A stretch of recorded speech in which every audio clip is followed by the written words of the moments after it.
Olá, você está no Nath Responde e hoje nós vamos conversar com você sobre como ter o domínio nas análises em genética de populações se ninguém te ajuda. Será que é isso mesmo? Então vamos lá. Eu sou a Natácia e a gente vai começar então uma base aqui nesse cenário, né, de socorro, ninguém me ajuda, como você pode sair desse lugar e ter o seu domínio nas análises e interpretações dos dados. Aproveita, já capricha aí o dedo no like, compartilha com outras pessoas, vamos fazer esse canal crescer muito para a gente chegar a mais geneticistas e ter uma comunidade consistente, beleza?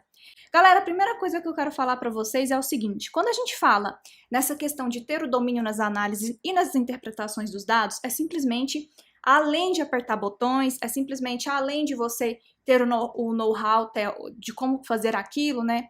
E tudo mais. Você vai ter autonomia e segurança para a condução da sua pesquisa, e isso não tem preço. Quando você tem essa autonomia, você sabe exatamente o que fazer, você sabe como se portar, você sabe como você pode decidir as coisas. Então, vai muito além simplesmente de apertar botões e saber teoria, beleza?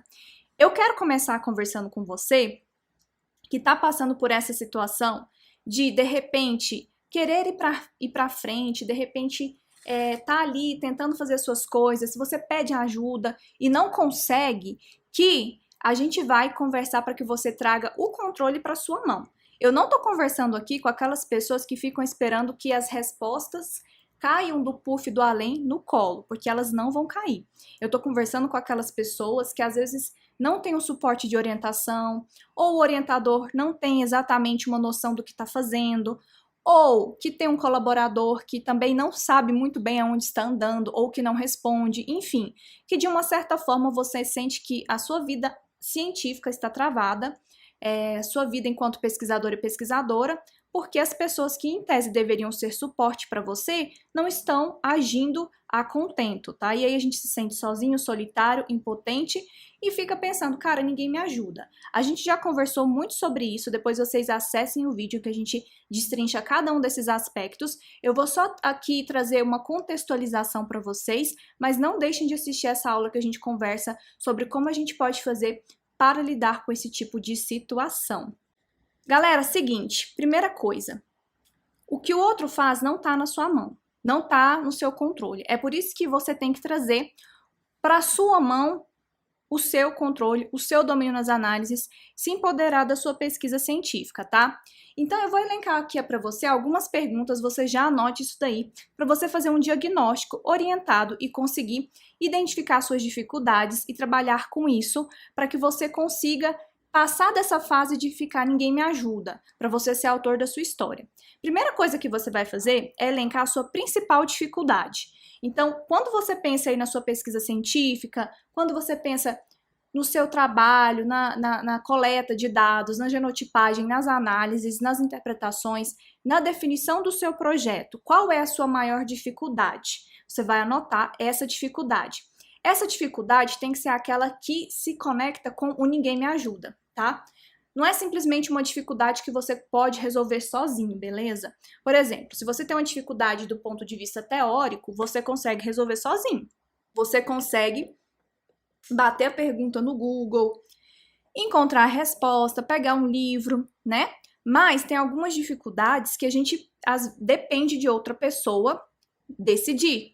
E aí a gente tem que trazer essa dependência, aliás, eliminar essa dependência e começar a ter uma comunicação assertiva para que essa pessoa passe a ser sua colaboradora. Nenhuma relação de dependência legal.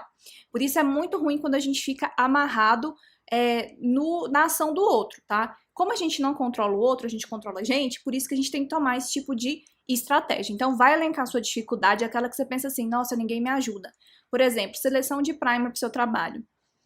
Nossa, ninguém me ajuda. É essa que você vai elencar. Depois, você vai pensar no que você precisa para resolver isso. Ah, eu preciso conversar com o orientador, orientadora. Ah, eu preciso ter dinheiro para pedir isso. Ah, tá faltando coleta. Ah, eu não tenho tempo para analisar porque eu tô sobrecarregado. Verifica o que você pode fazer para resolver esse problema. Ah, mas assim não vai dar certo. Cara, calma, segue o passo que eu tô te falando. Primeiro você vai levantar o que você precisa para resolver isso. Depois você vai identificar quais habilidades você tem e quais habilidades você não tem para resolver essa demanda que você precisa, entendeu? Por exemplo, se é uma questão de comunicação com o seu orientador e a sua orientadora, você tem habilidade de comunicação, então você vai tentar resolver a partir da comunicação assertiva. Que eu já conversei muitas vezes com vocês que não adianta vocês chegarem para conversar sem ter perguntas definidas. Se você chegar e falar assim, nossa, meu projeto está atrasado, a pessoa pode falar assim, não, mas vai dar tempo. Aí você acha que você está sozinho, mas na verdade a comunicação ela não foi assertiva. Você vai ter que chegar com fatos. Vai chegar lá e falar assim, olha, nesse prazo que a gente tem aqui, tá vendo? Ó, não é possível que eu consiga desenvolver toda a pesquisa. Então a gente tem que traçar um plano de ação para agora. Desse jeito, porque senão a pessoa não vai ter noção do que realmente está acontecendo. Vocês têm que pensar, gente, que geralmente o orientador, a orientadora, ele dá um monte de aulas, ele tem as demandas da casa, ele deve estar em reunião de departamento, ele tem as demandas pessoais, ele tem que prestar conta. Eu não estou aqui defendendo e advogando a favor de orientadores e orientadoras negligentes, não estou. Só estou falando para a gente se colocar no lugar que às vezes as pessoas não têm noção do que realmente está acontecendo e pode ser que nem é assim, maldade dela, entendeu? É simplesmente porque ela não tá percebendo. Ah, mas ela tinha que perceber. Beleza, ela talvez tivesse que perceber mesmo. Só que em ela não percebendo, quem se ferra é você. É por isso que o domínio nas análises precisa estar nas suas mãos e não nas mãos de outras pessoas, tá? Porque no final das contas, quem vai responder por ele é você. Ah, então você tá falando para eu ficar com orientador negligente? Não disse isso, tá? A gente vai conversar direitinho sobre. Você tem que realmente conversar. Eu não tô falando também para chutar o balde, sair correndo. Não, a gente tem que conversar, ter uma comunicação assertiva, mas também olhar e pensar: essa orientação aqui vai me levar para onde eu quero ou não, tá? Aí tem um monte de perguntinhas aqui que vocês mandaram que a gente vai conversar melhor sobre isso. Depois que você listar, então, as habilidades que você precisa desenvolver, tá? Para resolver a sua demanda, você vai listar pessoas que podem te ajudar com isso. Pessoas até que você acha que não te ajudaria. Tira o preconceito de lado e lista todo mundo que você acha que pode te ajudar a resolver este problema, tá bom? Depois que você listou essas pessoas, você vai listar uma contrapartida para elas, porque a gente quer um ambiente colaborativo. A gente não quer que a pessoa sinta que a gente está ali simplesmente por um interesse qualquer. Não. Você também tem que ser alguém que oferte alguma coisa. Ah, você está falando que é barganha. Não, não, não, não, não. É convivência, é colaboração. Quando a gente colabora, a gente cria um ambiente em que as pessoas sentem empatia por nós e nós empatia por essa pessoa, as coisas caminham. Então, às vezes você pode falar assim, ah, mas qual que seria a minha contrapartida se eu não sei analisar e eu preciso de uma mão ali na análise? Olha, você pode simplesmente pôr como contrapartida uma ajuda, você pode perguntar para a pessoa, simplesmente pergunte, no que eu posso ser útil a você? Vocês vão ver que isso é uma coisa assim fantástica, tá? Beleza. Com isso, você é capaz de montar um plano de ação para que você saia desse lugar de eu não tenho ajuda, ninguém me ajuda, para alguém que eu vou resolver o problema e eu vou conseguir fazer tudo o que eu preciso fazer para desenvolver a minha pesquisa em genética de populações. Vamos então agora, né, dito tudo isso, feita essa breve introdução, vamos conversar aqui sobre as perguntas que vocês têm sobre esse tema, tá bom? E aí, se vocês forem tendo alguma colocação, gente, coloca aqui. Se vocês tiverem alguma sugestão, um ponto de vista que eu não vi, coloquem, porque eu acho que pode agregar bastante, tá bom? Ah, antes disso, lembrei uma coisa aqui que eu tinha colocado. Gente, vai vir uma série de perguntas aqui sobre a questão da orientação.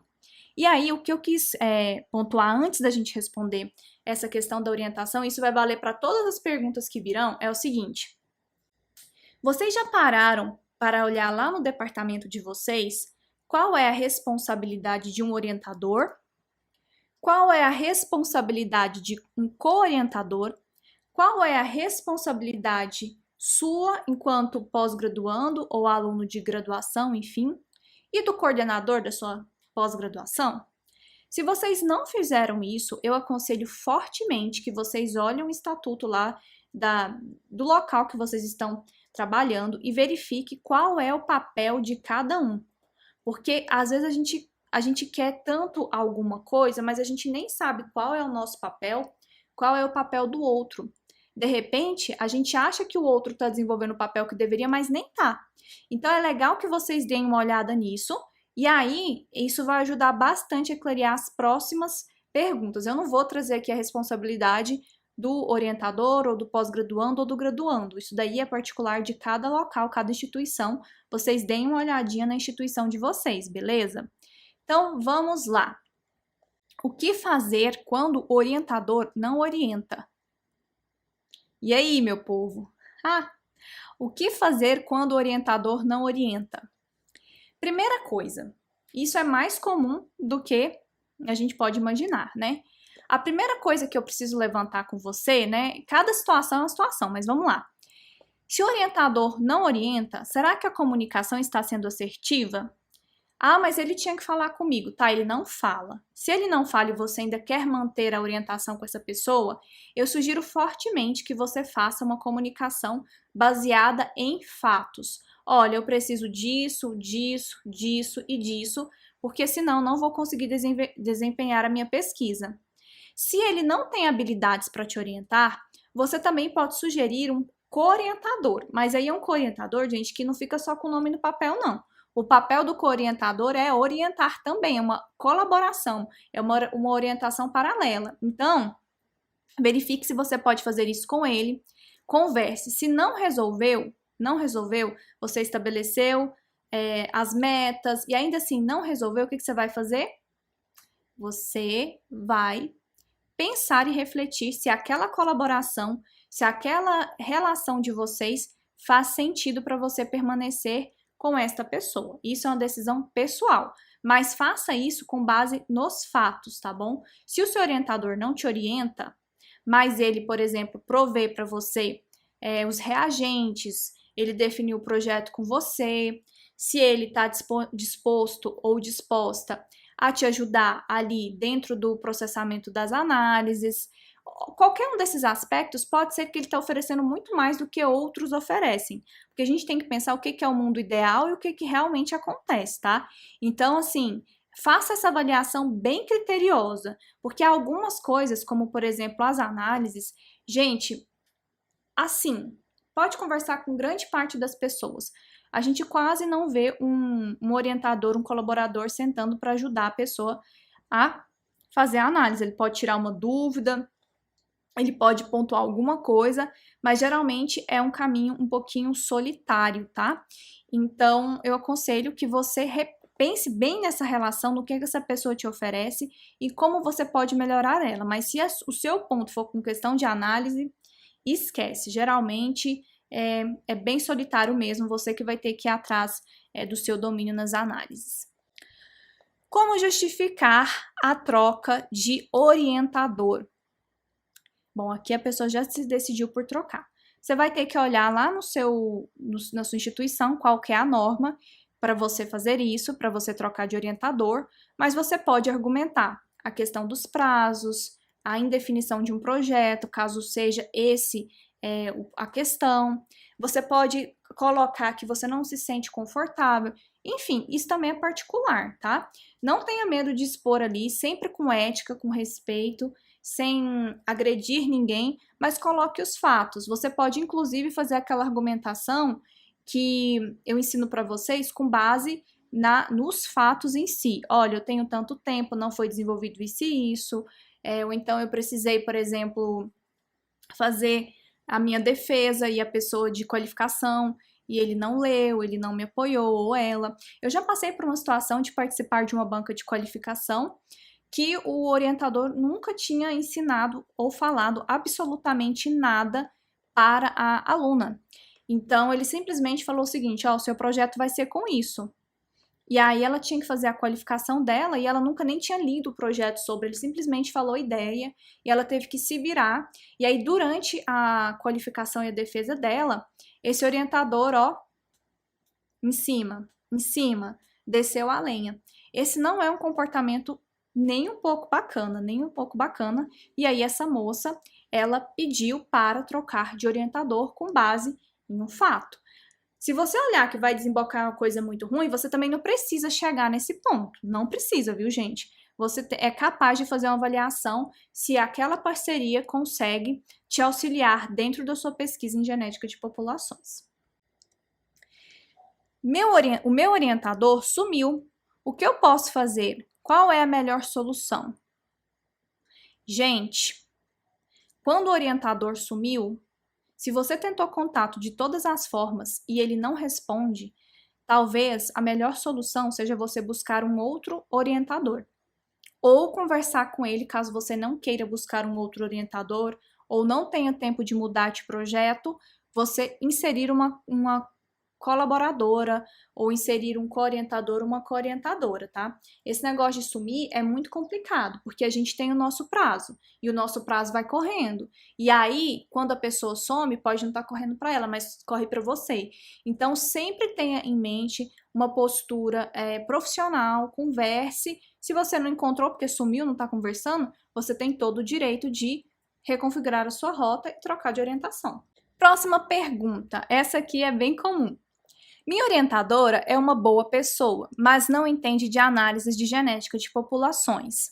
E eu sinto como se de fato ninguém me ajudasse. Como posso contornar essa situação? Não quero mudar de orientação, mas estou começando a me preocupar. Gente, o que mais tem realmente é supervisor, orientador, orientadora, colaborador que não manja do tema. Isso aí é o que mais tem mesmo. O que você pode fazer? E dependendo do jeito, se a pessoa for uma pessoa assim, ativa, proativa, que tá junto, que você gosta, você pode sentar e conversar e falar, olha, eu sei que a gente tem essa falta de habilidade aqui, eu preciso disso para o meu trabalho, então como que a gente pode resolver essa situação? Vamos procurar um colaborador? Vamos pensar em algum curso que você possa fazer para você desenvolver essas habilidades? Então, traga, nesse caso que você quer continuar, traga a solução para você resolver, tá? Se o problema é analisar, você consegue desenvolver isso, você consegue fazer um curso, fazer uma disciplina, você consegue buscar na internet, você consegue olhar os modelos de input dos programas e tentar rodar. Não fique pensando que necessariamente você vai encontrar alguém que vai te ajudar a desenvolver essa habilidade. É uma habilidade muitas vezes solitária, então tente encontrar grupos também. A gente vai ter, por exemplo, a semana do DNA Pop. Tente encontrar pessoas ali, trocar ideia, trocar e-mail para que vocês também se ajudem, sabe? Isso é importante. Então, realmente tem que começar a preocupar se você não sabe analisar. Mas se é um bom orientador, se consegue te ajudar na resposta das suas perguntas, se consegue o recurso para você trabalhar, se tá ali por você, eu acho que não tem por que mudar mesmo. Aí é você, a gente, agindo, buscando e tentando contornar a situação. Como, sem apoio, consigo aprender a genotipar minhas amostras? Quando a gente está no laboratório, a gente precisa de apoio mesmo. Não tem condições. O que você pode fazer nessa situação é buscar vídeos dentro dos próprios desenvolvedores dos reagentes. Se você olhar no site da Thermo Fisher, você vai ver lá vídeos embaixo, por exemplo, da ATAC de como fazer uma PCR. Então, você pode assistir esses vídeos, anotar tudo certinho, estudar os protocolos. A gente tem protocolo de extração, tem protocolo de PCR. Baixa o aplicativo LabRex, que ele te ajuda bastante nesse sentido, e cola na galera, tá? Começa a olhar o que as pessoas estão fazendo.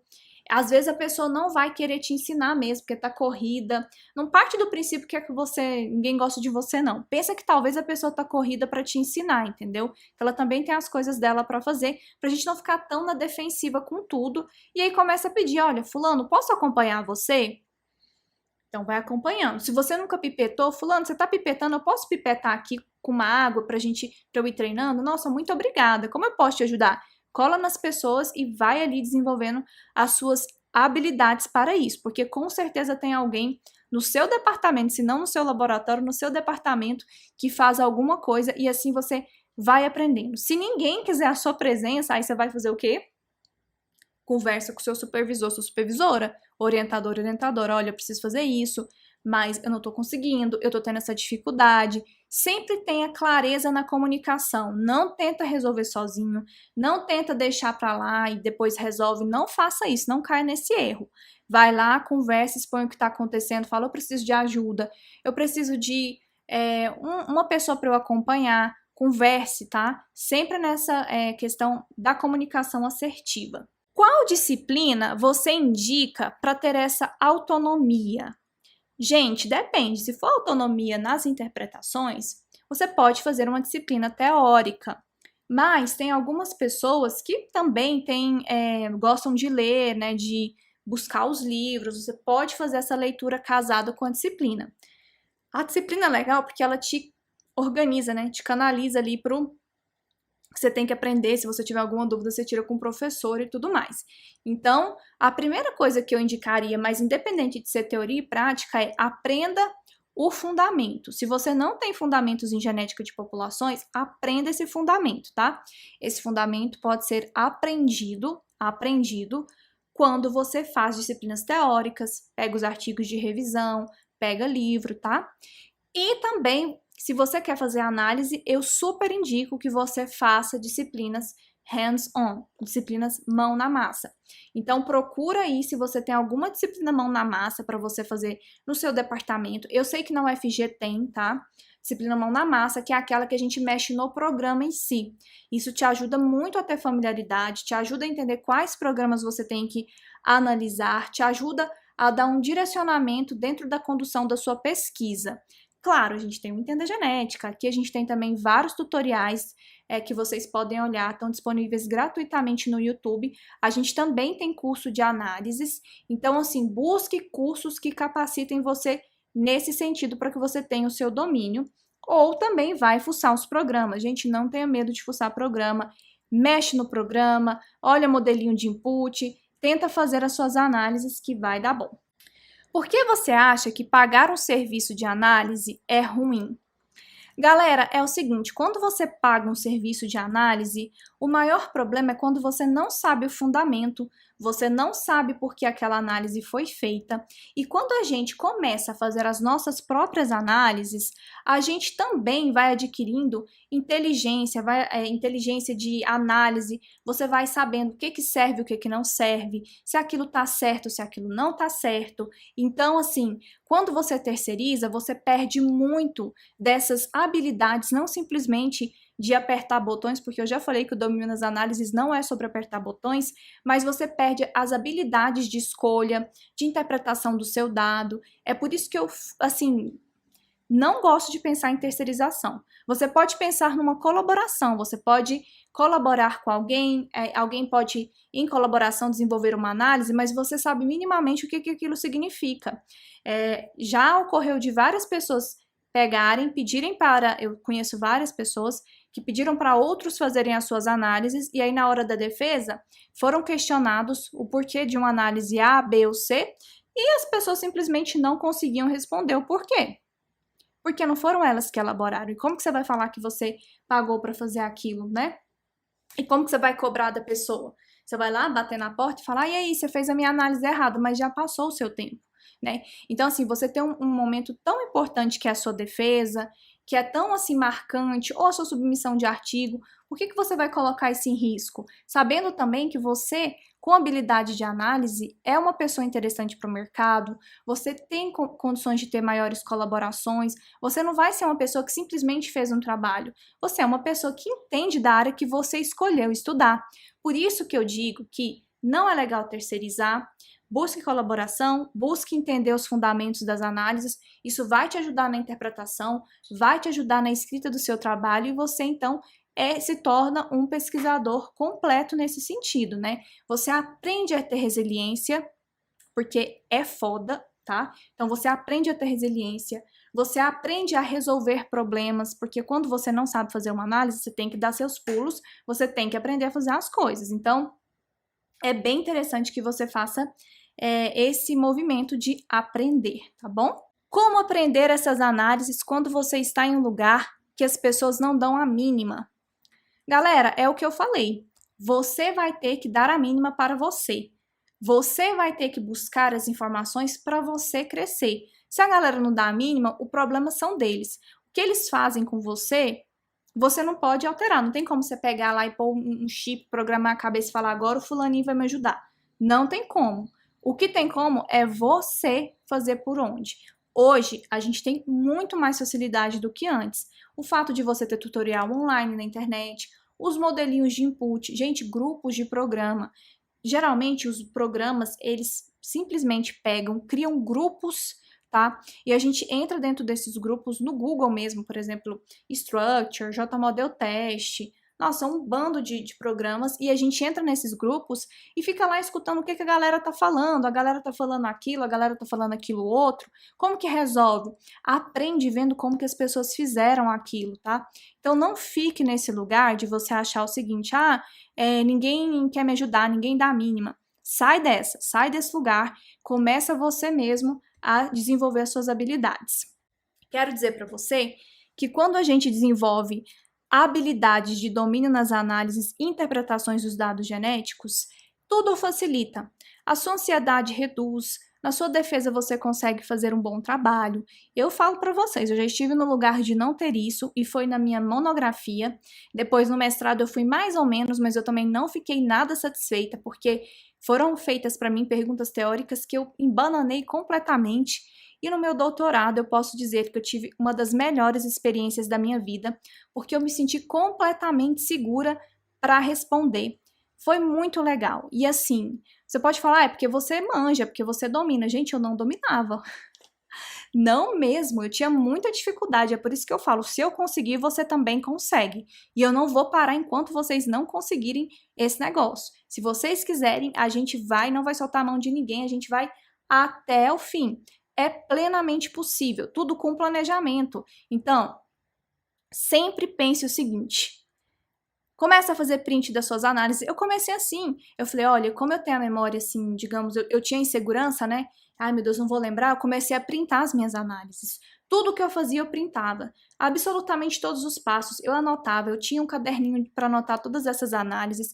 E aí, de tanto eu fazer, as coisas foram ficando mais claras. Depois de um dado momento, a gente pode sentar e conversar sobre essa história. Mas assim, comece hoje. Eu não tenho dado. Vai nos modelinhos de input e pega esses modelinhos de input para começar. Mas eu não sei quais análises fazer. Olha os vídeos do Entenda Genética que a gente coloca direitinho quais são as análises que você tem que começar a fazer. Primeiro você vai verificar a integridade dos dados, depois você vai fazer o cálculo do equilíbrio de Hardt-Weinberg, depois você vai para a parte de caracterização da diversidade genética, e aí, a partir desse momento, a gente ramifica para análises que vão assim, depender da pergunta biológica que você elencou, tá? Sempre tem a sua pergunta biológica grudada na sua parede, no lugar que você veja, porque tudo que você fizer vai ser em relação a essas perguntas, tá? Essas perguntas vão nortear aquilo que você está buscando, beleza? Então, diante de tudo isso, né, numa situação que você vai falar, ninguém me ajuda, o que eu tenho para falar para você é desenvolva suas próprias habilidades, faça um balanço para verificar se de fato a colaboração que você tem, a orientação que você tem realmente estão desenvolvendo o papel que elas têm que desenvolver. Verifique se você também está desenvolvendo o papel que você tem que desenvolver, ou se você de repente está um pouco tímida, acuada de conversar. Não fiquem, tenha uma comunicação assertiva. Se você tiver medo de conversar com aquela pessoa que você colabora ou que te supervisiona, alguma coisa não tá legal aí. Não tá legal, isso é sinal de fumaça. Dá uma olhada. É para ser alguma coisa prazerosa. Você escolheu pesquisar. Você escolheu estar aqui, você escolheu fazer sua pós-graduação. E isso tem que ser prazeroso no sentido da escolha que você fez. É claro que vai ter problema, é claro que algumas vezes você vai falar, cara, eu não quero mexer com isso. Mas isso é em todas as coisas da vida. O problema é quando a maior parte do tempo passa a ser penoso, entendeu? Mas eu não sei como é que eu vou analisar. Não dependa dos outros para isso, tá? Pega genótipo, desce a lenha, vai lá, analisa, conversa, manda aqui mensagem pra gente e vamos para cima, porque a força está com você, parafraseando aqui os nossos Jedi de Star Wars, e eu tenho absoluta certeza que se vocês seguirem nesse caminho do domínio nas análises, vocês vão longe porque vocês terão autonomia, e eu quero dizer que você é o seu maior suporte, tá? Pense nisso. Isso não significa que você tem que estar sozinho na jornada, porque uma jornada solitária infelizmente, a gente não vai tão longe assim, a gente não cresce tanto. Ela pode ser solitária em alguns momentos, mas é muito legal que você tenha sua rede de apoio científica, que você tenha colegas, que você tenha amigos com os quais você pode contar, e principalmente pessoas que são colaboradores. Quando a gente colabora, é bom para os dois lados. Se não tem colaboração, é outra coisa. É outra coisa, é outra relação, mas busque colaboradores, não se isole, busque pessoas que realmente podem te apoiar dentro do seu objetivo para que você tenha o seu DNA na sua mão. Simples desse jeito. É isso, gente. Essa foi a nossa conversa de hoje, a nossa live de perguntas e respostas, para que vocês cheguem cada vez mais perto ao domínio das análises e interpretações dos dados em genética de populações. Curta o vídeo, manda pra galera, manda para aquelas pessoas que têm esse pensamento, que não sabem o que fazer. Provavelmente tem alguma pergunta aqui que você já escutou na boca de algum amigo, de alguma amiga. Se você ficou com alguma dúvida, coloca para mim, coloca nos comentários, manda no inbox. Vamos conversar mais sobre esse tema e vamos colocar essas coisas em pratos limpos, né? Que às vezes fica guardado aqui com a gente pensa que nós estamos solitários na jornada, mas na verdade não estamos, né? Então é isso. Um beijo, um abraço.